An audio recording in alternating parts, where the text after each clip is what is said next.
बिस्मिल्लाहिर्रहमानिर्रहीम। अस्सलाम वालेकुम। हज़रत मालिक बिन दिनार फरमाते हैं, मैंने 60 हज किए। एक हज के मौका पर मैंने बड़ा रश देखा, लाखों का इज्तिमा हुआ, लाखों का मजमा था। तो मेरे दिल में ख्याल आया, मैंने कहा, ए अल्लाह, इतने लोग आए हैं, इनका हज कबूल भी हुआ है कि नहीं? फरमाते हैं, मैं सोच रहा था तो रात को ख्वाब में मैंने किसी कहने वाले को कहते हुए सुना कि सबका कबूल हो गया है। तो वहाँ रहने वाला मोहम्मद बिन हारून बल्खी है, उसका हज कबूल नहीं है। फरमाते हैं, शहरों के नद अलग खेमे लगते थे। अब भी आप हज करने जाएं तो पाकिस्तानियों की रिहाइशें अलग होती हैं। इंडियन गिलान था, बांग्लादेश के इलादा, मिस्री, यमनी, सब लोग इलादा वही होती हैं।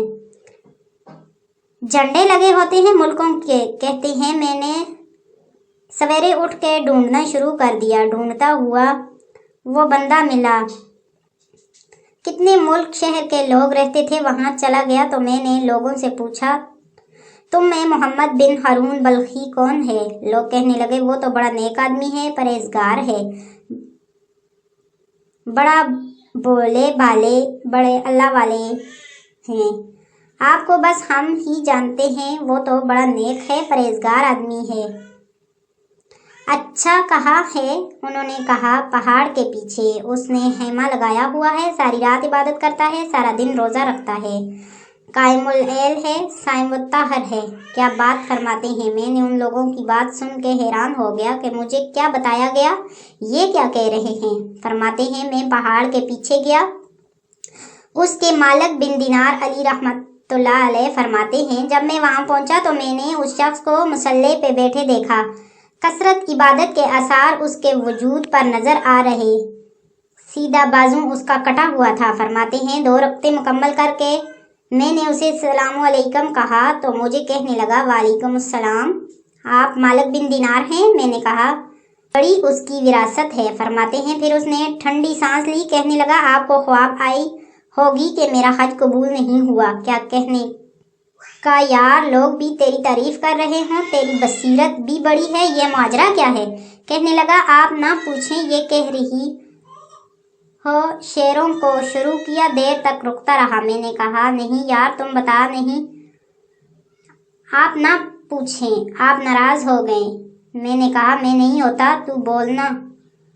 कहने लगा, हुजूर, 24 साल हो गए मुझे हज करते हुए। 24 साल। जब मेरा और हर साल कोई अल्लाह का वली आके बताता है कि जा चला जा, तेरा कोई नहीं। उसने मुझे कहा, हुजूर, 24 मार्च हर साल को बताता है।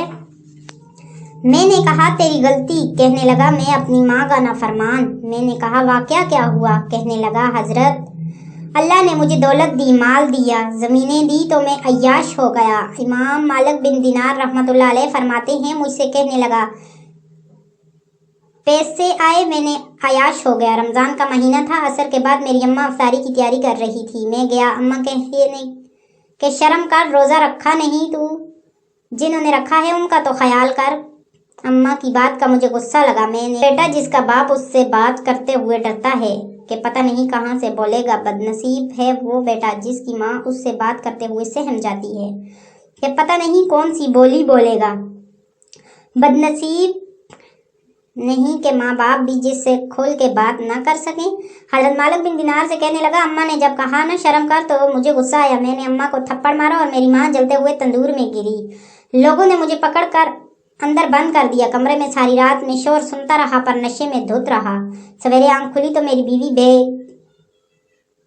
बांध रही थी। मैंने कहा, कहाँ जा रही हो? कहने लगी, जो माँ का नहीं बना मेरा कैसे बनेगा?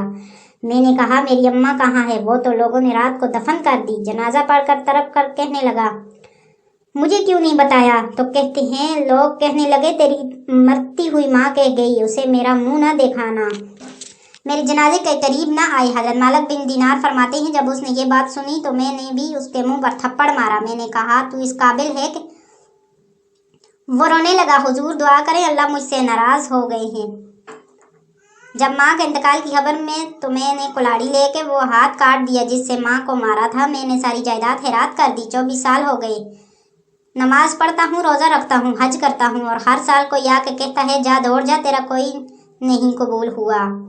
حضور دعا کریں مالک راضی ہو جائے۔ فرماتے ہیں میں تھپڑ مار کے آ گیا، میں نے کہا تجھ سے راضی ہو جائیں اتنے ظالم سے؟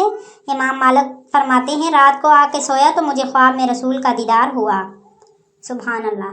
تو نبی پاک علیہ السلام نے فرمایا مالک تو اسے مایوس کیوں کر آیا؟ اللہ تو بڑا مہربان ہے۔ کہا حضور ماں کے نافرمان کو معافی کیسے ملے گی؟ تو امام مالک فرمانے لگے نبی کریم نے فرمایا جاؤ اسے جا کے بتا دو تجھے قیامت میں تیری ماں کی وجہ سے بخشش دیا جائے گا۔